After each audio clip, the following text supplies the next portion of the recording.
ठीक, हाँ. Write first effect of frequency on incident radiation. Effect of frequency of incident radiation on stopping potential.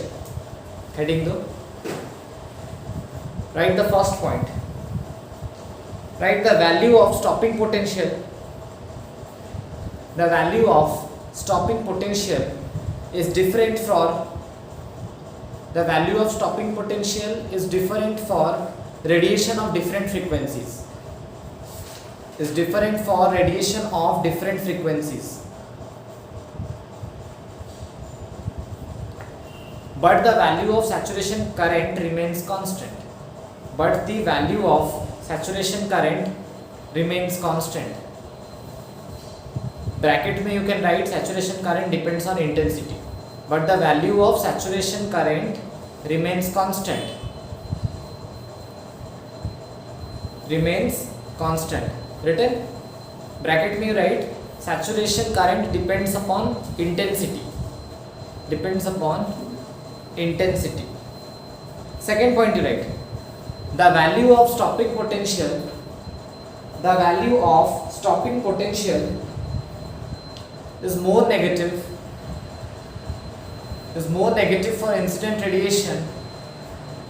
The value of stopping potential is more negative for incident radiation of higher frequency.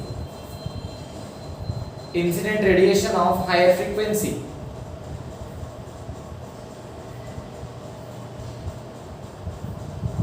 Which implies that the energy of emitted electrons, which implies that the energy of the emitted electrons depends upon, which implies the energy of the emitted electron depends upon the frequency of incident radiation, depends upon the frequency of incident radiation.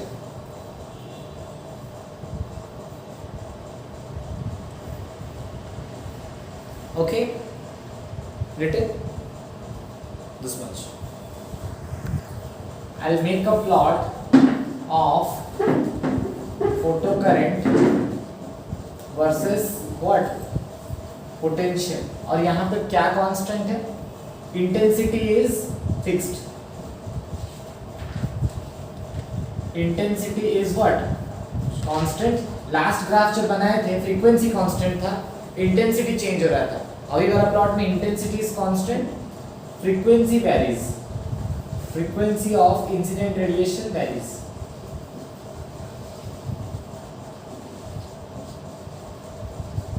Frequency of incident radiation what? Varies. ठीक है ना. Suppose I will make a plot like this. तो इस तरफ क्या होता है? Collector potential मैंने लिखा था लास्ट कर्व में भी सेम सब. Collector potential. इस तरफ क्या आएगा? Stopping potential. स्टॉपिंग और रिटार्डिंग पोटेंशियल.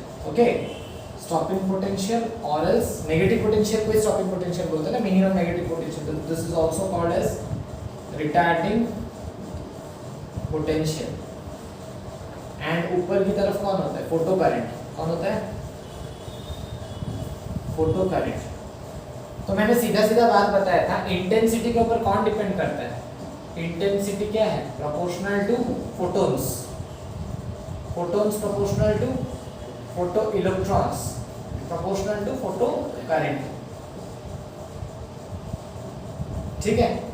फ्रीक्वेंसी वैसे ही प्रोपोर्शनल टू क्या होता है? Frequency proportional to kinetic energy of emitted electrons, proportional to stopping potential, मतलब नेगेटिव वैल्यू. ठीक है ना. अगर सोचो मैं तीन फ्रीक्वेंसी लेता हूँ, इंटेंसिटी तो मेरा कांस्टेंट है. Intensity constant means what? I can take I1 is equals to I2 is equals to I3. अगर इंटेंसिटी कांस्टेंट है तो करंट भी क्या होगा? कांस्टेंट. तो हम लोग क्या लिख सकते हैं? दिस इंप्लाइज करंट को हम लोग स्मॉल से रिप्रेजेंट करते थे लास्ट वीडियो में, you can check. Intensity capital है, करंट इज स्मॉल है. तो I1 equals to I2 equals to क्या हो जाएगा? I3. है कि नहीं? होगा ना. तीनों करंट भी सेम हो जाएगा. अगर इंटेंसिटी सेम है तो करंट सेम होगा, सैचुरेशन करंट. बट यहाँ पे क्या दिया? फ्रीक्वेंसी अलग है, फ्रीक्वेंसी वैरीज बोला है. मतलब मान लो F1 greater than F2 greater than F3. जिसका फ्रीक्वेंसी ज़्यादा है उसका स्टॉपिंग पोटेंशियल क्या होगा, मोस्ट नेगेटिव। मतलब मैं यहाँ लिख सकता हूँ highest frequency most negative what stopping potential, most negative stopping potential. जितना ज्यादा फ्रीक्वेंसी उसका सबसे कम, तो फ्रीक्वेंसी f1 का सबसे ज्यादा है तो स्टॉपिंग पोटेंशियल क्या होगा उसका मोस्ट नेगेटिव, तो उसका स्टॉपिंग पोटेंशियल सबसे नीचे आएगा Vs1। उससे थोड़ा कम फ्रीक्वेंसी जिसका है फिर उसका स्टॉपिंग पोटेंशियल आएगा Vs2, फिर कौन आएगा Vs3। समझ रहे हो, सबसे ज्यादा नेगेटिव किसका है, जिसका सबसे ज्यादा फ्रीक्वेंसी है। हाई फ्रीक्वेंसी मतलब हम लोग को रोकने के लिए बहुत नेगेटिव देना पड़ेगा। हाई फ्रीक्वेंसी का मतलब क्या, काइनेटिक एनर्जी बहुत जोर से आ रहा होगा, बहुत जोर से अगर इलेक्ट्रॉन तुम्हारी तरफ आ रहा है उसको रोकने के लिए, इलेक्ट्रॉन आ रहा है मतलब क्या, नेगेटिव चीज आ रहा है, नेगेटिव चीज को रोकने के लिए हमें भी नेगेटिव होना पड़ेगा ना। तो नेगेटिव को बढ़ाना पड़ेगा कि घटाना पड़ेगा, बढ़ाना पड़ेगा ताकि रिपल्शन इतना ज्यादा हो कि वो स्पीड को रोक पाए। तो उस हिसाब से ऐसा आएगा। तो तीनों का जब डायग्राम बनेगा कुछ इस तरह का बनेगा, और ये तीनों का सैचुरेशन करंट क्या है, सेम। क्यों दिख रहा है ना, I1 I2 I3, getting me और नॉट। इस हिसाब से इसको हम लोग इस वैल्यू को क्या बोलते हैं, सैचुरेशन करंट। तीनों का सैचुरेशन करंट अगर इस तरह का ग्राफ दिया होगा तो तुम्हें क्या समझ में आएगा, सैचुरेशन करंट सेम है मतलब क्या सेम, इंटेंसिटी सेम है। और ये तीनों का अलग है मतलब फ्रीक्वेंसी के बारे में बता सकते हैं Vs1। इससे समझ जाएंगे जिसका सबसे नेगेटिव है उसका फ्रीक्वेंसी क्या होगा, सबसे हायर है। तो हम लोग यहाँ मेंशन भी कर देंगे, इसका F1, इसका F2 और इसका F3। अंडरस्टूड ना। और F1 greater than F2 greater than F3। ठीक, right a point, right 2 points. First, write heading the variation of stopping potential versus frequency of incident radiation. Variation of stopping potential versus frequency of incident radiation. Written. उसमें पहला point write. Write the stopping potential. The stopping potential varies linearly. The stopping potential varies linearly with the frequency of incident radiation, with the frequency of incident radiation for a given photosensitive material, for a given photosensitive material. Okay, second point you write, there exists, written for a given photosensitive material. Second point is there exists a certain minimum cutoff frequency, there exists a certain minimum cutoff frequency for which the stopping potential is 0. There exists a certain minimum cutoff frequency for which the stopping potential is 0. This frequency is called threshold frequency. This frequency is called threshold frequency.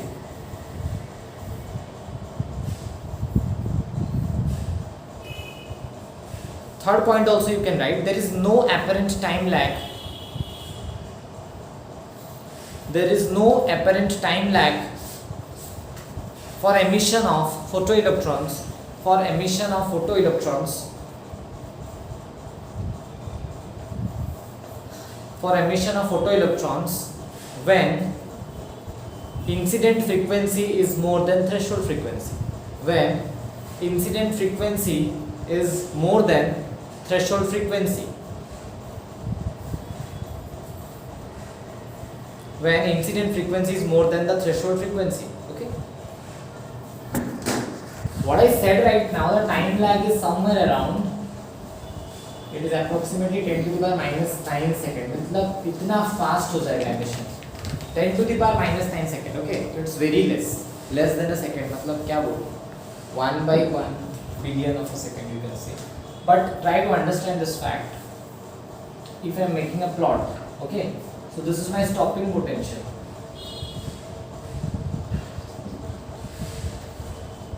Stopping potential यहाँ vary कर रहा है Vs, and here is my frequency. Okay, frequency varies here. I will take off 2 incident radiation. One is A, one is B. ठीक है ना? I am taking 2 metals in fact. 2 metals are there. A and B. let me make here a chart that will be more better. The metals are, one is A, one is B. दोनों के लिए threshold frequency is given. Threshold frequency is, इसके लिए मान लो mu A, इसके लिए mu B. Okay, जब तक threshold frequency से ज़्यादा नहीं होगा तब तक emission भी नहीं होगा, because threshold frequency के ऊपर work function depend करता है ना. What is the photoelectric equation? H mu. Mu क्या है? Incident. This is what? Incident frequency. Is it coming in frame? Mu is what? Incident frequency. और हम लोग लिखते कैसे थे? H mu is equals to H mu naught plus kinetic energy, and H mu is equals to H mu naught plus kinetic energy की जगह क्या लिख सकते हैं? E into stopping potential, charge into stopping potential. तो यहाँ से हमें एक चीज दिख रहा है, this frequency is proportional to what? Stopping potential. Vs is proportional to frequency. दिख रहा है कि नहीं? लीनियर ही तो है ना. अगर ये बढ़ाएंगे ये भी बढ़ेगा कि नहीं? Obvious about this plus this. If this is increasing then this will also increase. Definite thing है ना. So this is directly proportional. But हमें ये भी बात पता है, until and unless this frequency is more than this, तब तक तो emission ही नहीं होगा. मैंने बोला है कि नहीं? What is threshold frequency? If you are not beyond a certain frequency, there will be no emission. तो यहाँ पे भी हम लोग जीरो से स्टार्ट नहीं कर सकते. मान लो इसका थ्रेशोल्ड है म्यू ए, एंड हम लोग को दिया हुआ है कि mu A is less than mu B. तो म्यू ए का पॉइंट कहाँ पे होगा? यहाँ पे कहीं पे होगा.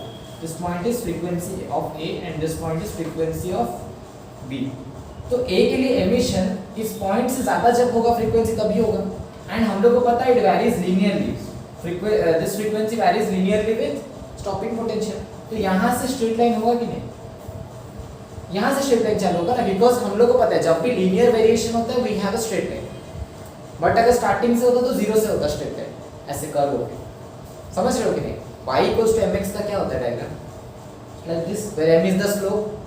बट यहाँ पे किस तरह का होगा? म्यू ए से जब ग्रेटर हो रहा है तो यहाँ पे हम लोग मेंशन करेंगे mu is greater than mu A, तभी ना ये एमिशन हुआ. और जिस हिसाब से फ्रीक्वेंसी बढ़ते जाएगा उस हिसाब से स्टॉपिंग पोटेंशियल भी बढ़ते जाएगा. बट फ्रीक्वेंसी से जब कम है तब तक तो इलेक्ट्रॉन ही नहीं निकलेगा, और जब तक इलेक्ट्रॉन नहीं निकलेगा स्टॉपिंग पोटेंशियल कहाँ से आएगा?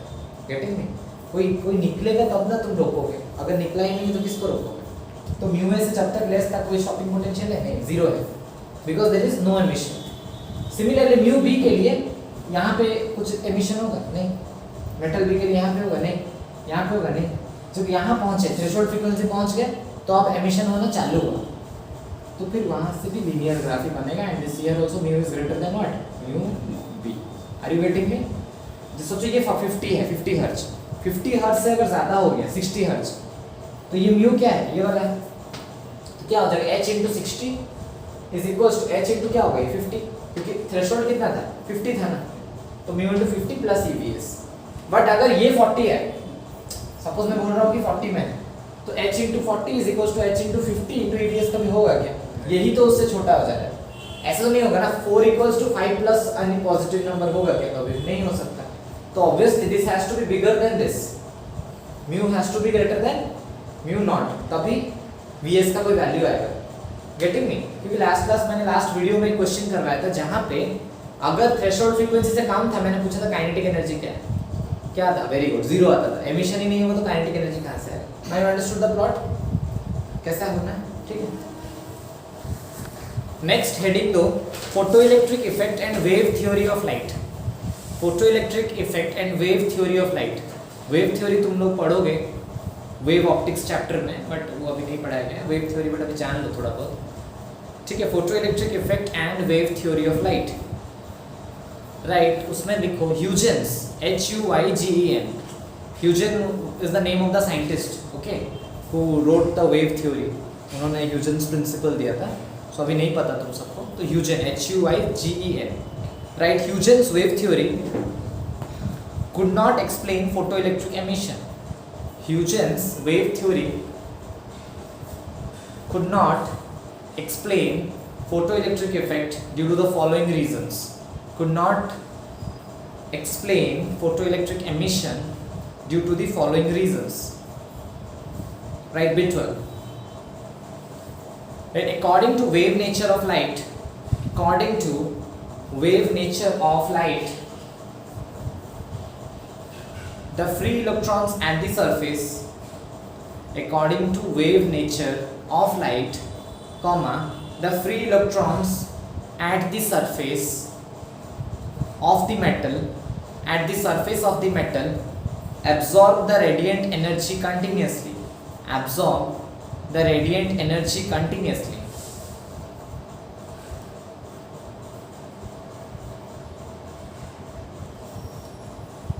Huygens said, नहीं तो according to wave theory, greater the intensity of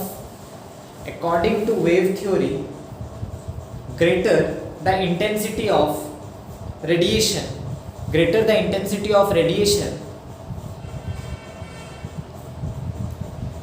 greater should be the energy absorbed by each photon.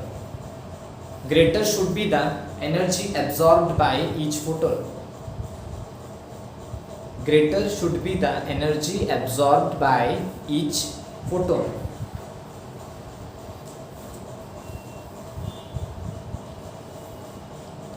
And it states the maximum kinetic energy is expected to increase, and it states that the maximum kinetic energy is expected to increase with intensity of with intensity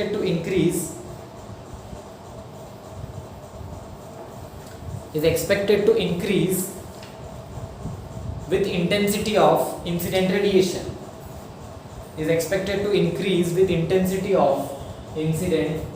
radiation. But according to experimental facts, किसके ऊपर depend करता है? But according to experimental facts,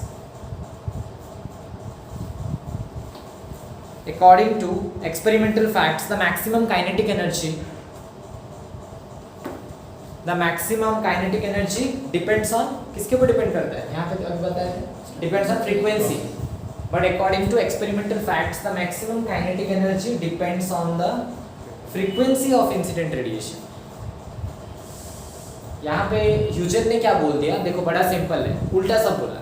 ह्यूजन ने बोला था कि intensity के ऊपर डिपेंड करता है. एज पर वेव थ्योरी, जितना ज़्यादा इंटेंसिटी उतना ज़्यादा एमिशन और उतना एनर्जी के साथ एमिशन, उन्होंने बोल दिया था वेव थ्योरी, जो कि कॉन्ट्राडिक्ट करता है किसको? फोटो इलेक्ट्रिक इफेक्ट को. फोटो इलेक्ट्रिक इफेक्ट में पता चला काइनेटिक एनर्जी किसके ऊपर डिपेंड करता है? देखो, depends on the frequency of incident radiation. But उन्होंने क्या बोला था? Depends on the intensity. जितना ज़्यादा इंटेंसिटी उतना एनर्जी अब्जॉर्ब होगा. तो क्या था? गलत था कि नहीं? तो दैट्स व्हाई इट कॉन्ट्राडिक्टेड. तो कौन सही था? Photo electric was correct and wave theory was wrong. Understood? Second point you right. ये पहला ड्रॉबैक था. Second drawback, according to wave theory,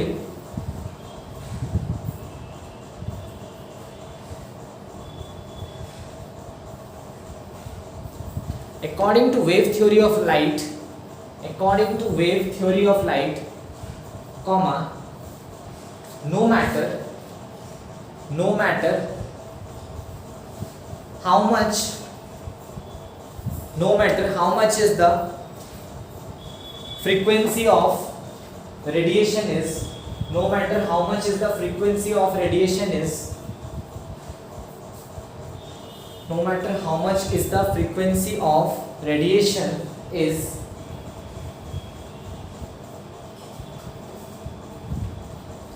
comma, a sufficiently intense beam of radiation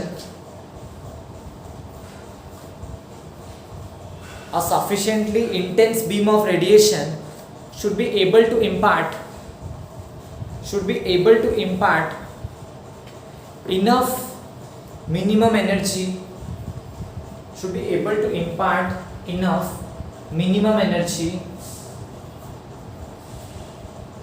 so that they can easily escape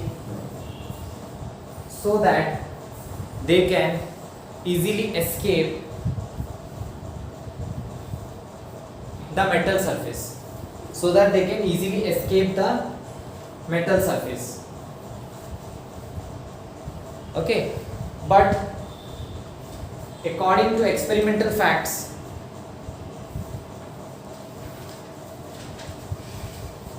no photoelectric emission, but according to experimental facts, sorry, right, but according to experimental facts, the photoelectric emission depends on the frequency.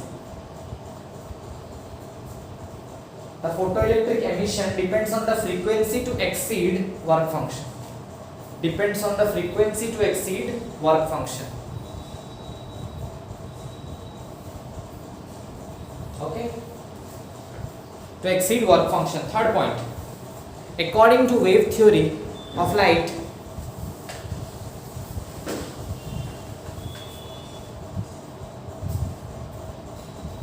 according to wave theory of light, the absorption of energy by electron, the absorption of energy by electron takes place continuously over the entire wavefront, takes place continuously over the entire wavefront of the radiation, over the entire wavefront of the radiation, over the entire wavefront of the radiation. Full stop. Since a large number of electrons absorb energy,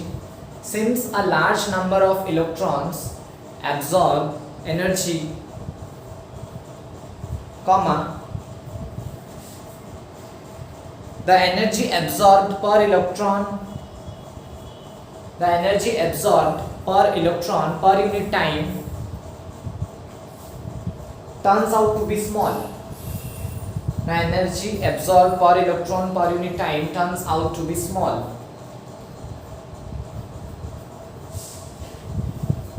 Hence it will take hours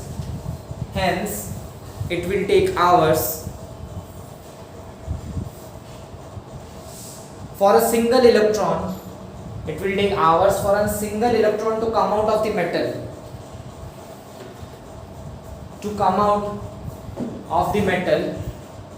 It will take hours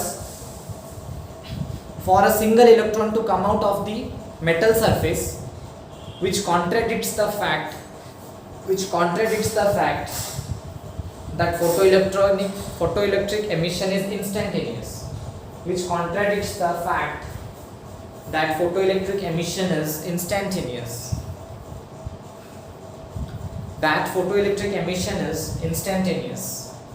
had said the time lag is somewhere around 10 to the power minus 9 seconds. When I am saying the time lag is so less, but according to wave theory, what? Electrons absorb energy in small packets. So there are a lot of electrons, काफी सारा electrons रहता है, तो सबको ही थोड़ा absorb करेंगे, थोड़ा time लेके. तो मीनवाइल थ्रेशोल्ड एनर्जी तक पहुंचने के लिए, वर्क फंक्शन तक पहुंचने के लिए वो लोग थोड़ा एनर्जी करके काफी टाइम लेते हैं. उसके हिसाब से according to wave theory it will take hours for emission to take place. क्योंकि सोचो 1000 इलेक्ट्रॉन्स है, सबको ही थोड़ा हर टाइम पे लेंगे, तो थोड़ा सबको ही लेंगे, मतलब सबको एक लेवल पहुंचने के लिए काफी टाइम लग जाएगा. Then emission will take place. But हम लोग को एक्सपेरिमेंटल फैक्ट से क्या पता चल रहा था? That the time lag is very less, means it is very instantaneous. Again it contradicted. तो पहला फैक्ट क्या था? इंटेंसिटी को उन्होंने बोला अगर इंटेंसिटी ज्यादा है तो एनर्जी ज्यादा है वेव थ्योरी के हिसाब से, बट एक्सपेरिमेंटल के हिसाब से क्या है? एनर्जी अगर ज्यादा है तो फ्रीक्वेंसी को ज्यादा होना पड़ेगा. उन्होंने फिर ये बोला number of photo electrons emitted depends on frequency, but number of photo electrons emitted depends on intensity. तीसरा वाला चीज है टाइम के ऊपर. According to wave theory, it will take hours, but according to experimental fact, it will be very much instantaneous, less than a second. Okay, clear? What did I say? Relation between stopping potential and threshold frequency. Okay. So first I will write photoelectric equation. What is the photoelectric equation? It is energy incident is equals to work function plus kinetic energy of electron, maximum kinetic energy of electron. So energy incident is h mu, work function क्या होता है? h into mu naught. This is threshold frequency. Plus kinetic energy को हम लोग half MV square लिखते हैं या तो E into Vs. Kinetic energy is also written as EBS, E into stopping potential. तो हमें स्टॉपिंग पोटेंशियल थ्रेशोल्ड का रिलेशन चाहिए, तो what I do, h mu minus h mu naught is equals to E into Vs। so h common ले जाओ, mu minus mu naught is equals to EBS। so stopping potential is what, h by E, E इधर आ जाएगा, into mu minus mu naught। am I clear? या तो frequency is written as what, c by lambda। so what I can write, Vs is equals to h by E, this is E, c मत सोच लेना इसको, नहीं तो बहुत जल्द c कर दो, E है। म्यू के जगह what I can write, c by lambda minus c by lambda naught। तो ये क्या हो जाएगा मेरा थ्रेशोल्ड वेवलेंथ। तो hc कॉमन ले जाओ, तो hc by E 1 by lambda minus 1 by lambda naught। This is the relation, very simple, you can easily represent. ठीक है, अगर वेवलेंथ के लिए बोला होगा तो दिस वन, फ्रीक्वेंसी के लिए बोला होगा तो this one. Okay, conclusions of, अभी कोई पूछेगा what are the conclusions, conclusions of photoelectric equation. Okay, photoelectric equation, सबसे पहला, if incident frequency, frequency incident, frequency को ऐसे भी लिखते हैं, एफ भी लिखते हैं, दोनों चलेगा, ठीक है ना। If incident frequency is greater than F not, work function से ज्यादा, मतलब थ्रेशोल्ड फ्रीक्वेंसी से ज्यादा है, then what, it implies photoelectronic emission will take place, photoelectronic emission takes place, tick mark मतलब हो रहा है।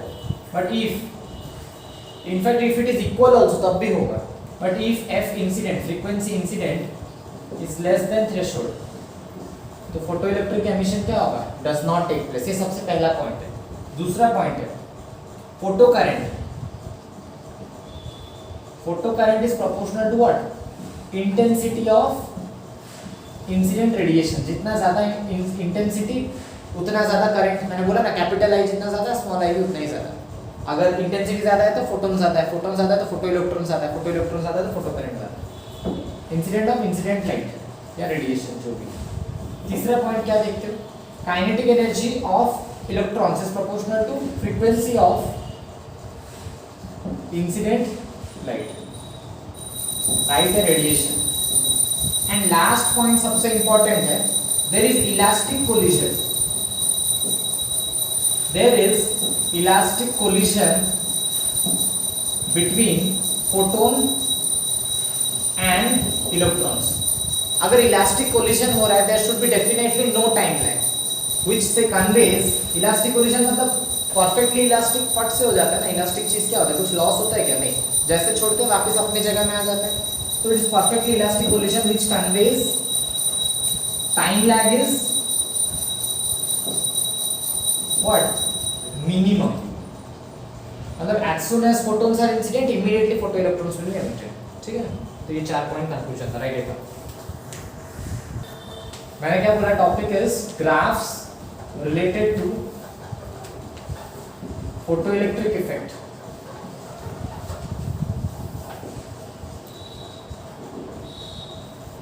तो फोटोइलेक्ट्रिक इफेक्ट रिलेटेड ग्राफ्स के बारे में बात करेंगे। सबसे पहला you write stopping potential versus frequency. First plot is stopping potential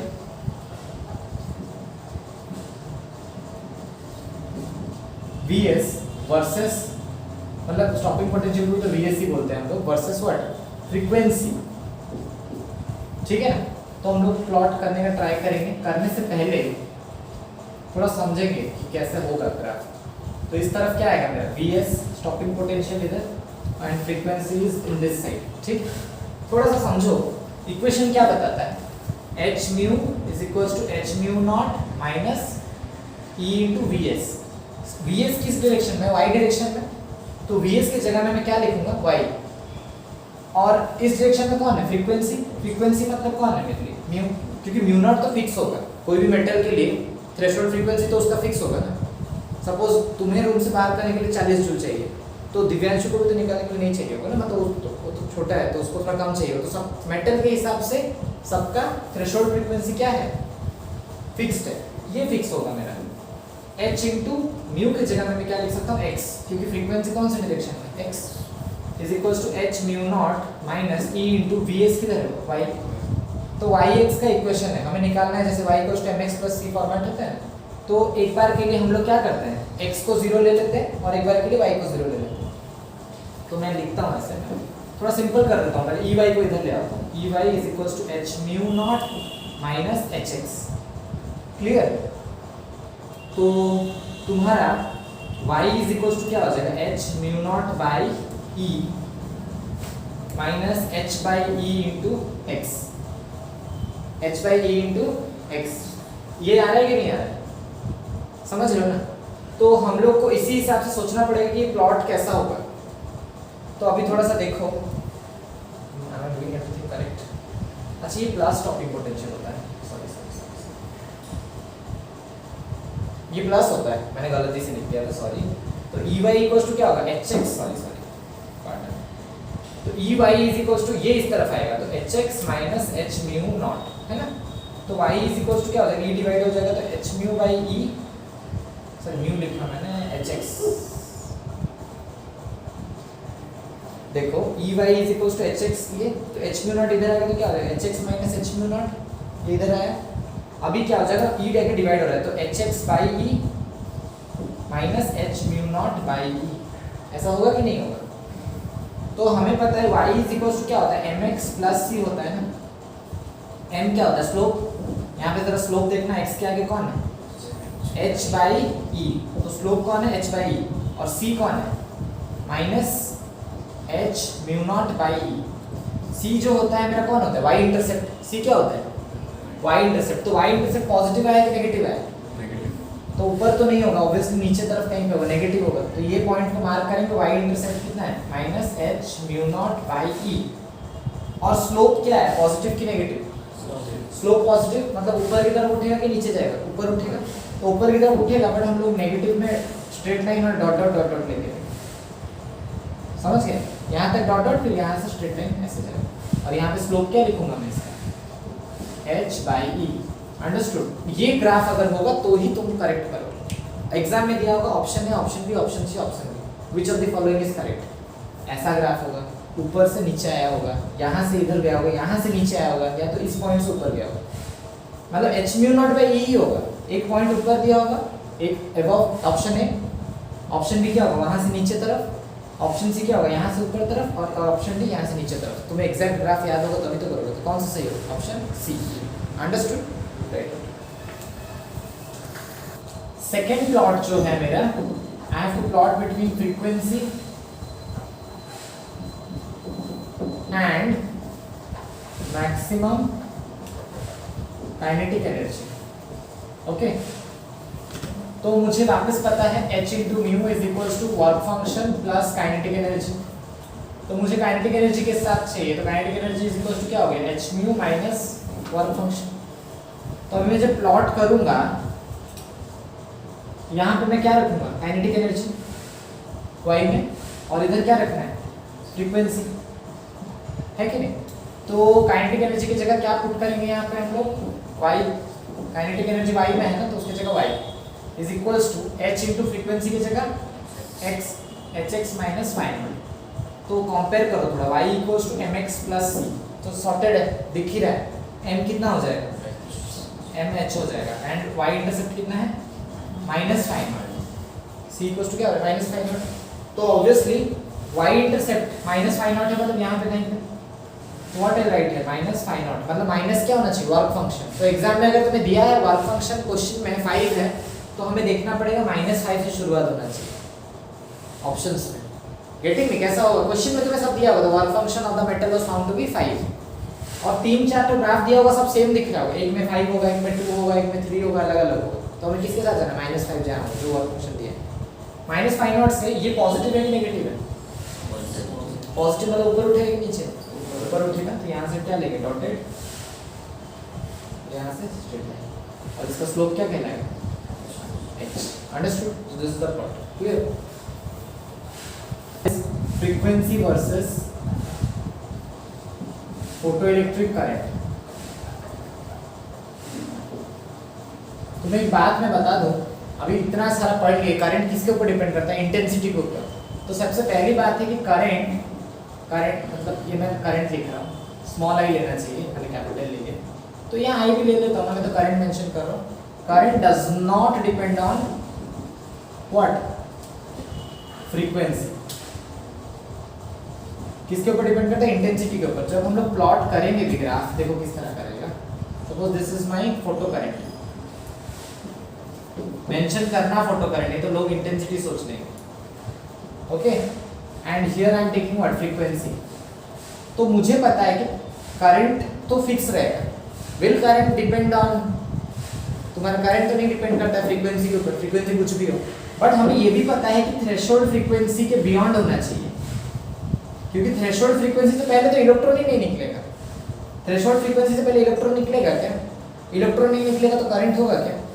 नहीं. तो थ्रेशोल्ड फ्रीक्वेंसी का एक वैल्यू होगा कुछ, उसके बाद से तुम्हारा करंट चालू स्टार्ट होगा. थ्रेशोल्ड फ्रीक्वेंसी पे इलेक्ट्रॉन निकलना स्टार्ट होगा तो करंट आएगा. तो थ्रेशोल्ड फ्रीक्वेंसी के बाद जब इलेक्ट्रॉन निकलेगा तभी करंट आएगा. तो current will have a fixed value, but after what, after threshold. क्योंकि थ्रेशोल्ड से पहले तो इलेक्ट्रॉन ही नहीं निकल रहा है, तो करंट कहाँ से आएगा? Understand? There is no electron, तो there is no current. After threshold electrons आ रहे हैं, इलेक्ट्रॉन्स आ रहे हैं तो करंट किसके ऊपर डिपेंड करेगा? इंटेंसिटी. जितना ज़्यादा इंटेंसिटी उतना ज़्यादा करंट. बट फ्रीक्वेंसी को बढ़ाते जाएंगे तो क्या फर्क होगा? खाली काइनेटिक एनर्जी बढ़ेगा जो निकल रहा है. Getting me? Next plot is between stopping potential versus intensity. I and this one is Vs. तो करते हैं. हमें पहली बात पता है कि does they do not depend on each other. तो stopping potential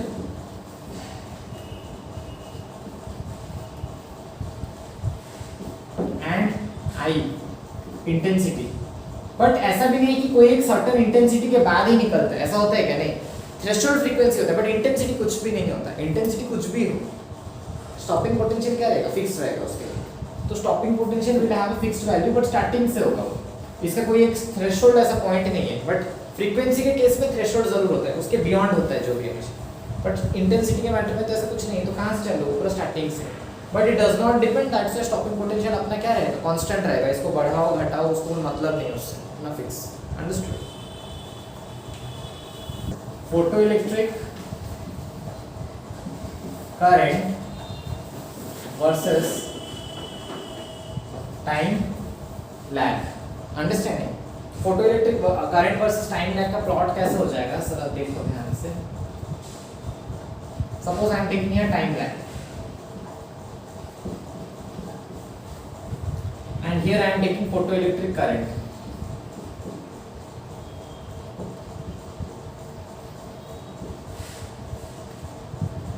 Okay, so how it will be done? It will increase slowly. कैसे बढ़ेगा? धीरे धीरे बढ़ेगा, क्योंकि 10 to the power -9 सेकेंड तक तो धीरे ही होगा ना. उसके बाद से क्या हो जाएगा? कांस्टेंट, क्योंकि एमिशन चालू हो गया. उसके बाद से क्या हो गया? फ्लैट.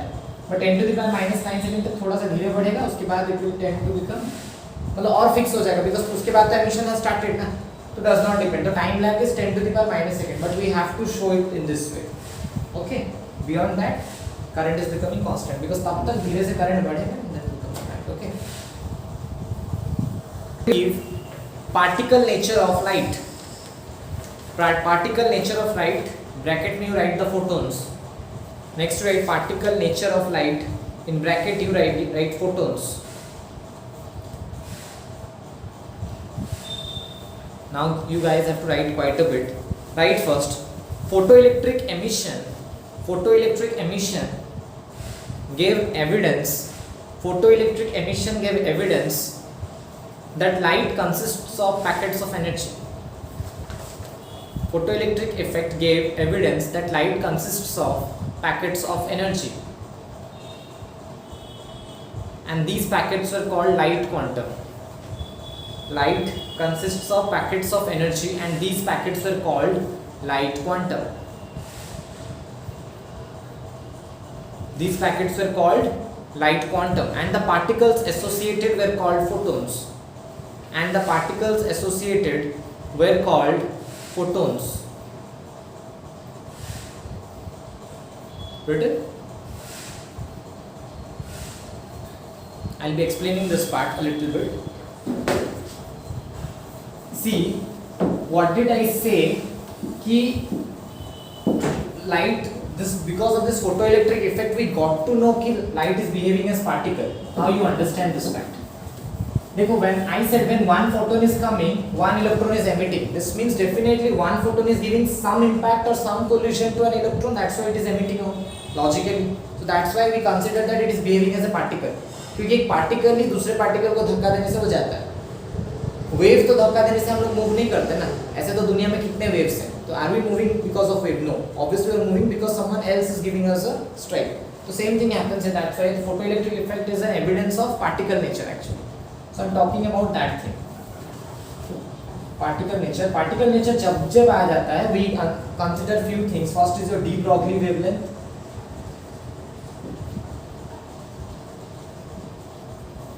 de Broglie wavelength ने हमें क्या बताया था कि lambda is equals to h by p. Lambda was what? h by p. तो lambda is equals to h by p क्या हो जाएगा? p is equals to mass into velocity of the particle because p is your what? Momentum. और हम जब particle nature मानने लगे तो एनर्जी को भी मानने लगेंगे. एनर्जी आइंस्टाइन ने क्या बोला था? hc by lambda or else h mu. This fact has to be considered. तो जब हम लोग p की बात करेंगे तो थोड़ा सा अच्छे से देखो. इसी पॉइंट से मैं करूंगा lambda is equals to h by mv. ठीक है, हम mv को इधर ले आते हैं तो mv is equals to क्या हो गया? h by lambda. Mass into velocity क्या होता है? Momentum. Mass into velocity is what? Momentum is equals to h by lambda है. तो मैं एक काम करता हूँ इसके साथ इंटू सी बाई सी के. तो एच सी बाई लैम्बडा क्या बन जाएगा? एनर्जी. तो this becomes what? E by C. तो P is equals to E by C. This relation is shown by only particles. Wave नहीं दिखाता ये चीज. तो momentum is equals to energy by speed of light. And C कितना होता है? 3 × 10⁸. Understood और not? Okay, write it down. Next you write characteristic properties of photons. Next you write characteristic properties of photons. We have lot of properties, so kindly bear with it. Almost 10 to 12 properties. Characteristic properties of photons. Write the first one. Its interaction of radiation with matter. In interaction of radiation with matter. In interaction of radiation with matter, comma, radiation behaves as if it is made up of particles called photons. Radiation behaves, write fast please. Radiation behaves as if it is made up of particles called photons. As if it is made up of particles called photons. Second point. A photon travels with speed of light in vacuum. A photon travels with speed of light in vacuum. A photon travels with speed of light in vacuum. Okay, that is 3 × 10⁸ meter per second. Bracket में you can write that 3 × 10⁸ meter per second. Third point, it has zero rest mass. It has zero rest mass. Rest mass का मतलब है अगर कोई सामान rest में है तो उसका मास जीरो दिखाएगा, तो उसको बोलते हैं zero rest mass.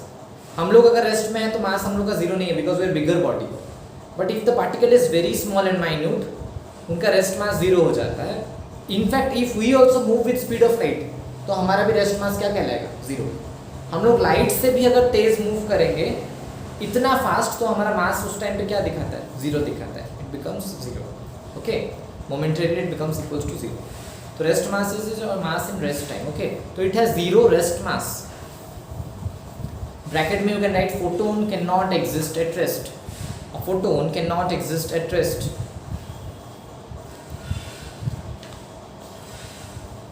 Okay.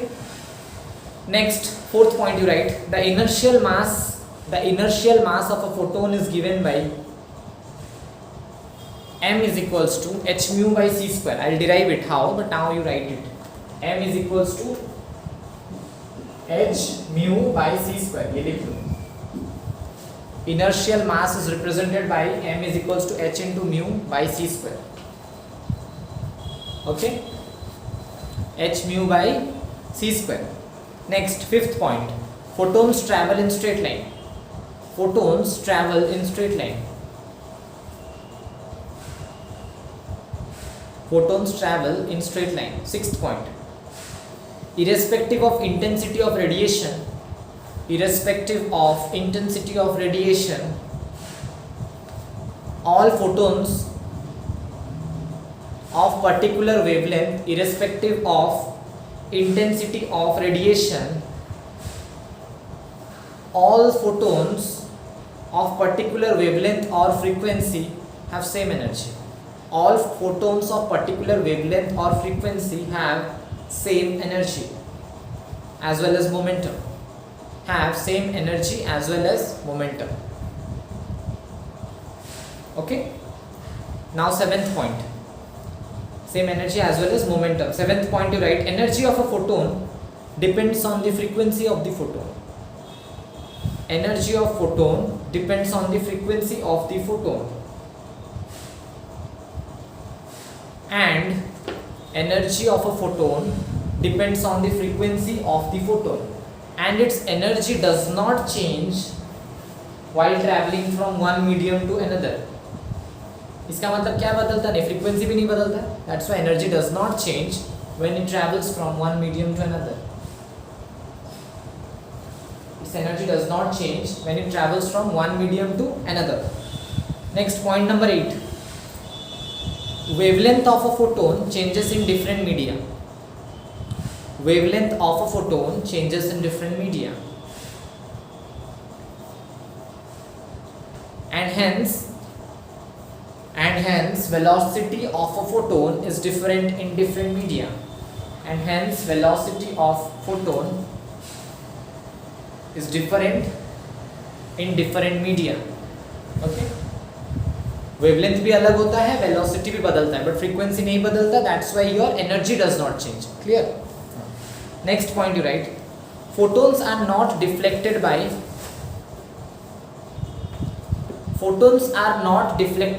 any magnetic or electric field.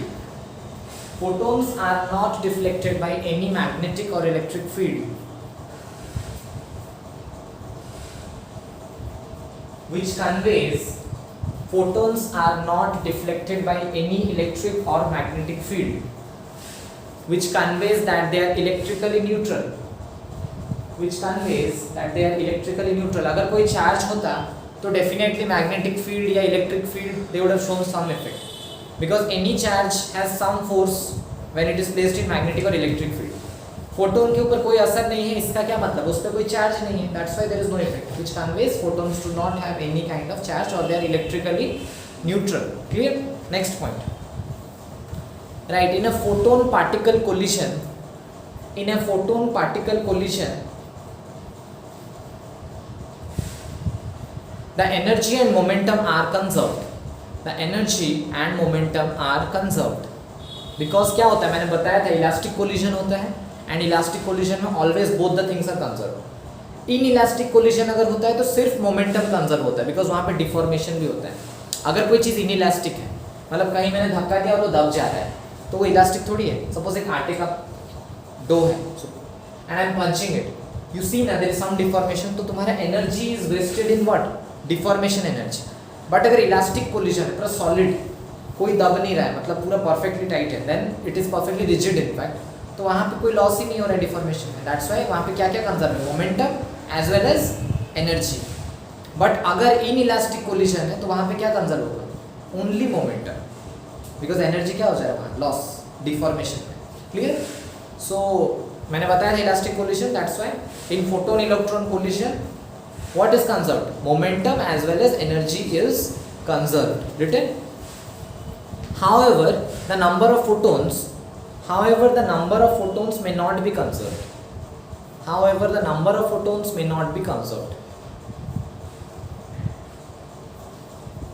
Last point, photons may show diffraction under given conditions.